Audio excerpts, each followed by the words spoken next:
नमस्कार सलाम, मेरा नाम है अरसलान। दोस्तों, अखिलेश यादव आज बेहद गम में हैं। उनकी आंखें भरी हुई हैं और चेहरा उतरा हुआ है। अखिलेश यादव को ऐसा बेहद कम ही मौकों पर देखा गया है। अखिलेश यादव ज्यादातर समय पर हंसते हुए और जोशीले अंदाज में देखे जाते हैं, लेकिन आज अपने नेता को खोने के बाद अखिलेश यादव अंदर से टूट गए हैं। अखिलेश यादव अपने नेता के कामों को याद करते हुए बेहद भावुक हो गए और पत्रकारों से बात करते वक्त उनकी आंखें भर आई। दोस्तों, ऐसे बहुत कम ही राजनेता होते हैं जो अपने नेता या कार्यकर्ता को खोने के बाद इतने उदास और गमगीन दिखे, लेकिन धरती पुत्र मुलायम सिंह यादव अक्सर अपनी पार्टी को समाजवादी परिवार कहा करते थे। आज इसकी बानगी अखिलेश के चेहरे पर दिखी। अखिलेश यादव आज कन्नौज दौरे पर हैं। वे यहां समाजवादी पार्टी के 3 बार के विधायक रहे अनिल दोहरे के निधन पर पहुंचे हैं। अखिलेश यादव को अनिल दोहरे के निधन की जैसे ही खबर मिली, वह कन्नौज रवाना हो गए। अखिलेश नसरपुर स्थित उनके आवास पर पहुंचे, परिवार के लोगों को ढांढस बांधी और पार्थिव शरीर पर फूल चढ़ाकर श्रद्धांजलि देते हुए नजर आए। अखिलेश के आगमन की खबर मिलते ही मीडिया भी कन्नौज स्थित अनिल दोहरे के आवास पर पहुंच गई। पत्रकारों से बात करते हुए अखिलेश यादव ने कहा कि यहां से विधायक रहे अनिल दोहरे जी आज हमारे बीच नहीं रहे।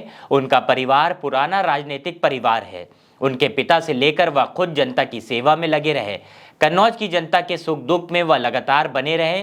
समाजवादी पार्टी ने आज बहुत ही जिम्मेदार, ईमानदार, निष्ठावान नेता और कार्यकर्ता को खोया है। इसकी भरपाई होना मुश्किल है। नेता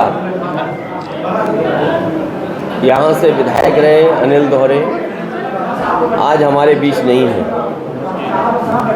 हालांकि पुराना राजनीतिक परिवार रहा, उनके पिताजी से लेकर के वो खुद और परिवार के सभी सदस्य लगातार सेवा में लगे रहे जनता के।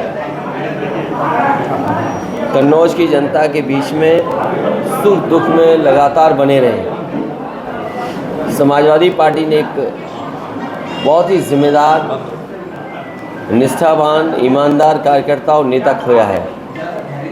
इसकी भरपाई होना मुश्किल है। दोस्तों, यहां तक कि एक पत्रकार ने जब समाजवादी पार्टी के वरिष्ठ नेता अबू आसिम आजमी के करीबियों पर छापेमारी का सवाल किया, तब भी अखिलेश यादव ने पत्रकार को रोकते हुए कहा कि ये कोई बड़ा विषय नहीं है। आज हमने अपने नेता को खोया है, हमारे लिए ये दुख बड़ा है। सुनिए अखिलेश यादव ने क्या कुछ कहा।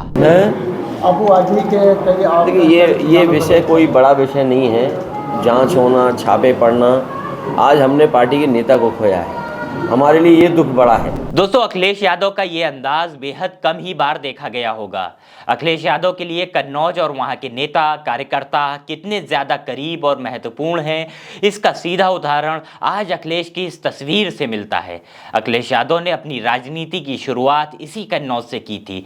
नेताजी मुलायम सिंह यादव के जिंदा रहते हुए अखिलेश को सबसे पहली बार कन्नौज की कमान सौंपी गई और उन्हें यहाँ की जनता ने संसद भी पहुंचाया। अखिलेश यादव उस समय राजनीति में नए थे, लेकिन कन्नौज के नेता और कार्यकर्ता उनके साथ जी जान लगाकर लड़े। कन्नौज को समाजवादी पार्टी की परंपरागत सीट भी माना जाता है। उनके बाद उनकी पत्नी यानी डिंपल यादव कन्नौज से लड़ी और जीती। हालांकि पिछले चुनाव में उनको बीजेपी ने हरा दिया। अब एक बार फिर से चर्चा है कि समाजवादी पार्टी अपनी ये सीट वापस जीतने के लिए 2024 चुनाव में एड़ी चोटी का जोर लगा देगी और इसकी प्रबल संभावना है कि अखिलेश यादव खुद कन्नौज से बीजेपी के खिलाफ मैदान में उतरेंगे। अखिलेश यादव और कन्नौज के रिश्ते की ये खबर आप देख रहे थे भारत एक सोच पर और मेरा नाम था अरसलान।